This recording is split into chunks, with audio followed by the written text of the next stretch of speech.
Perintah Sambo ke Richard, woi sekarang, woi langsung dar. Kalau polisi kan kalau berlutut ini, ya kan? Nah, dalam posisi itu ada perintah dari Sambo kepada si Richard, woi sekarang tembak, woi tembak, woi. Ya, namanya perintah ya Richard ya ketakutan karena kalau Richard nggak nembak, mungkin dia yang ditembak karena sama-sama pegang pistol kan. Akhirnya Richard atas perintah langsung tembak lah, dar. Ya kadang dia penjebatan namanya ini kan. Ini teman dekat di mana Richard nggak punya motif membunuh, disuruh membunuh teman dekatnya sendiri. Ini sama kayak kita suruh bunuh ibu kita nih kayaknya. Ya nggak berani juga sebenarnya, tapi diperintah sama iblis. Indonesia sejak dulu kala tetap dipuja-puja bangsa. Nah ketika si Richard sudah di atas, dia sudah melihat Sambo sedang pegang pistol, rambutnya mungkin dibeginin ini lagi berlutut si Abang Yusuf. Gini mungkin berlututnya begini kan, namanya berlutut kan. Kalau polisi kan kalau berlutut gini, ya kan. Nah dalam posisi itu ada perintah dari Sambo kepada si Richard, woi sekarang tembak, woi tembak, woi. Ya namanya perintah ya Richard ya ketakutan karena kalau Richard nggak nembak, mungkin dia yang ditembak karena sama-sama pegang pistol kan. Akhirnya Richard atas perintah langsung tembak lah, dar. Ya kadang dia penjebatan namanya ini kan. Ini teman dekat di mana Richard nggak punya motif membunuh, disuruh membunuh teman dekatnya sendiri. Ini sama kayak kita suruh bunuh ibu kita nih kayaknya. Ya nggak berani juga sebenarnya, tapi diperintah sama iblis. Iblisnya ya Sambo itu juga. Gitu kan, diperintah sama iblis, woi tembak. Richard karena dia mungkin ngikutin perintah atasan karena dia orang Korsa, apa kata komandan itu dijalankan, masih muda, masih melekat banget, dia ditembak 4-5 kali, mati anak orang. Mati kawan polisi. Artinya nih ini saya akhirnya bicara bagaimana seorang Kadif Propam bintang 2 berani membunuh polisi. Coba kalau dia menjabat terus jadi polisi ke depannya, nggak ketahuan nih kasus ini, gimana coba polisi di Indonesia? Secara kejiwaan, mentalnya si Richard, ya kenal lah. Tembak kan darah muncrat, jaraknya cuma 2 meter, cuat, gitu. Mungkin dia belum pernah lihat darah kali. Saya juga kan belum pernah lihat darah. Saya disuntik aja nggak berani.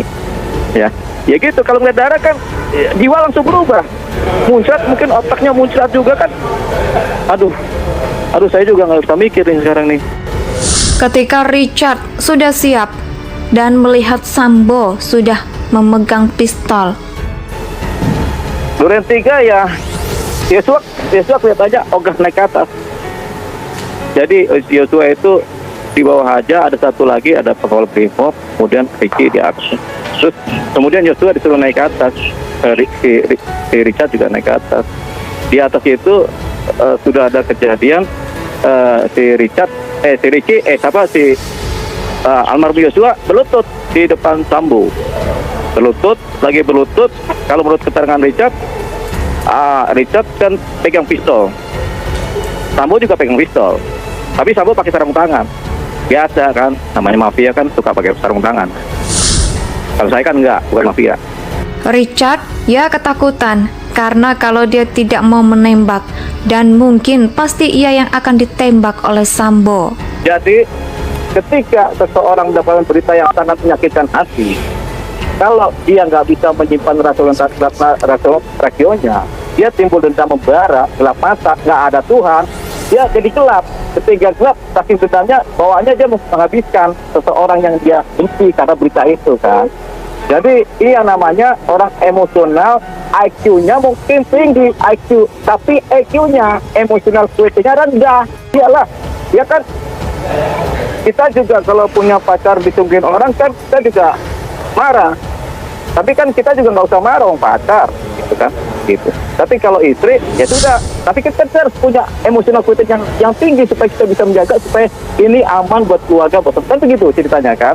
Jangan bicara ini karena banyak anak-anak nonton juga nih, nggak boleh nih. Saya kan psikolog juga, jangan sampai anak-anak terpengaruh nih cerita begini nih. Jadi, ya situasional kan, perintah itu kan hitungannya detik. Perintah yang hitungan detik tidak bisa membuat orang berpikir jernih. Tapi dia bisa berpikir jernih kalau dia nggak menjalankan perintah, bisa jadi dia ditembak mati. Karena si Yosua mati, dia jadi saksi. Kalau dia jadi saksi, kan Sambo juga nggak mau dia jadi saksi. Tembak aja dua-duanya sekalian mati. Baru tinggal Sambo bikin cerita. 2 orang polisi saling baku tembak, dua-duanya mati. Kan begitu, sebenarnya lebih mudah begitu.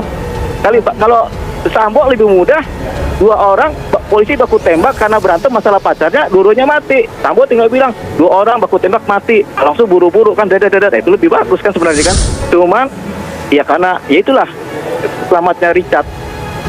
Kalau Richard juga mati, ada skenario beda lagi. Tapi kan Richard nggak mati. Dah. Nah, itu cukup di situ deh. Karena itu substansi penyidikan, nanti adanya di persidangan. Kasih bocoran dikit. Boleh dong. Setiap ini perkembangan saya kasih dikit bocoran supaya nanti terang buat masyarakat Indonesia. Sebelumnya salam merah putih buat seluruh masyarakat Indonesia. Ini bocorannya setelah selesai peristiwa ini, tentunya mereka berkuatur nih antara para pimpinan polisi yang di bawah komandonya si Sambo kan. Begini mereka esa semuanya kan. Nah, termasuk si Richard, si Kuat juga mungkin diprosesnya di kantor di Propam, di Mabes Polri. Di situ pasti ada CCTV, pasti ada itu cluenya satu. Itu salah satu barang bukti juga CCTV di Mabes Polri itu. Ya. Dan akhirnya Richard atas perintah Sambo langsung menembak.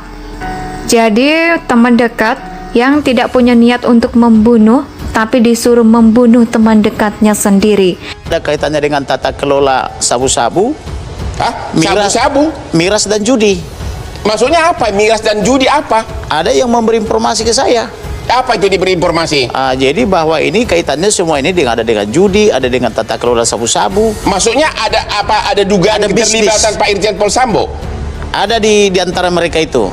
Nggak dihormati Kapolri kan begitu. Oke, Iya. jadi kesimpulan saudara motivasinya pertama ada dugaan terkait konten sensitif Ada konten wanita, yang ada konten tata kelola sabu-sabu, oke? ada konten tata kelola judi, ada konten apa namanya tadi itu bisnis-bisnis lainnya. Waduh, Pak Dedi. Yang kedua adalah ketika ini supaya isu nggak beredar luas ya. Ketika kemudian udah mulai adem, ya kan? Nah, dipanggillah Richard, Kuat sama Ricky kalau nggak salah ke rumahnya Sambo. Saya belak-belakan sekarang di Sambo, di tempat Sambo ini kata si Richard, ya kan? Ada Putri sama Pak Sambo. Putri sama Pak Sambo ini kemudian menawarkan uang kepada, ini kan ceritanya dia ke saya, ya kan? Menawarkan uang sejumlah kepada Richard itu setelah beberapa hari ya, karena udah mulai adem kan, menilai 1 miliar rupiah. Menawarkan uang kepada si Kuat 500 juta. Menawarkan uang kepada si Ricky 500 juta. Tapi dalam bentuk dolar. Uangnya ditunjukin, tapi dijanjikan oleh Sambo. Kalau semua udah beres, udah kamu SP3 karena kamu bela paksa, nanti kan diproses SP3 nih. Karena bela paksa, udah beres, nanti baru uangnya 1 bulan kemudian dikasih sebagai uang buat kamu lah, buat kamu happy kan gitu kan. Itu dia. Tapi uang itu nggak pernah dikasih sampai sekarang. Itu iming-iming namanya. Itu ceritanya Richard. Orang kalau sampai begitu geram, ini kan namanya kalap. Jadi kalau dalam ilmu psikologi, saya bukan jadi pengacara dulu, ahli psikologi dulu. Kalaupun gimana, kita psikolog juga kan. Ini sama saja seperti kita disuruh membunuh ibu kita sendiri. Ya nggak berani juga, tapi bagaimana diperintah oleh iblis. Ya si Sambo itu juga. Jadi kita stop aja cerita ini. Ini ya harapannya anak-anak kita, ya Sambo, Richard dan yang lainnya yang jadi tersangka. Oke, Artinya ketika si Richard menembak, Sambo juga ikut menembak. Cuman Richard udah nggak tahu Sambo menembak apa. Cuman yang Richard tahu, Sambo menembak dinding. Dor untuk alibi. alibi seolah-olah terjadi tembak-menembak. Itulah yang dipakai oleh penyidik-penyidik terdahulu semuanya sampai Kapolres Selatan sampai ini bikin alibi bahwasanya tembak-menembak begitu. Baik, Sehingga ada thank you, dasar Lipa. menyelamatkan Richard juga dengan cara permah bela paksa supaya nanti aman semuanya. Indonesia tanah air beta, pusaka abadi